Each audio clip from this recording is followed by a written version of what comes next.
একবার এক ভক্ত রামকৃষ্ণদেবকে জিজ্ঞাসা করলেন, যেখানে কর্ম সেখানে কি ঈশ্বর পাওয়া যায়? রাম আর কাম কি একসঙ্গে হয়? হিন্দিতে একটা কথা আছে, যাহা রাম তাহা নাহি কাম, যাহা কাম তাহা নাহি রাম।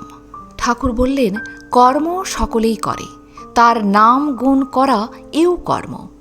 আমি সেই এ চিন্তাও কর্ম, নিঃশ্বাস ফেলা এও কর্ম। কর্ম ত্যাগ করার জো নাই, তাই কর্ম করবে কিন্তু ফল ঈশ্বরে সমর্পণ করবে। ভক্ত বললেন, যাতে অর্থ বেশি হয় এ চেষ্টা কি করতে পারি?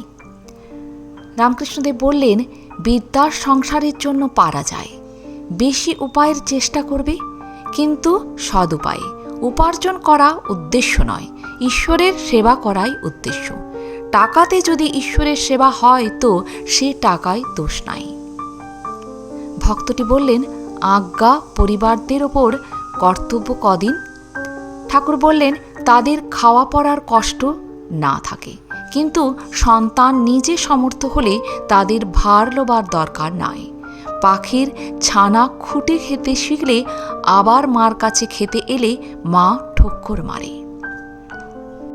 ভক্তটি জিজ্ঞাসা করলেন, কর্ম কতদিন করতে হবে?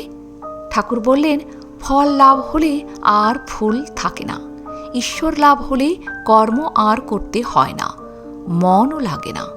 মাতাল বেশি মদ খেয়ে হুঁশ রাখতে পারে না, দুয়ানা খেলে কাজকর্ম চলতে পারে। ঈশ্বরের দিকে যতই এগোবে ততই তিনি কর্ম কমিয়ে দেবেন।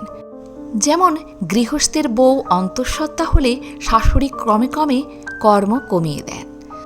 ছেলেটি হলে ওটিকে নিয়েই নাড়াচাড়া করে। যে কটি কর্ম আছে সে কটা শেষ হয়ে গেলে নিশ্চিন্ত।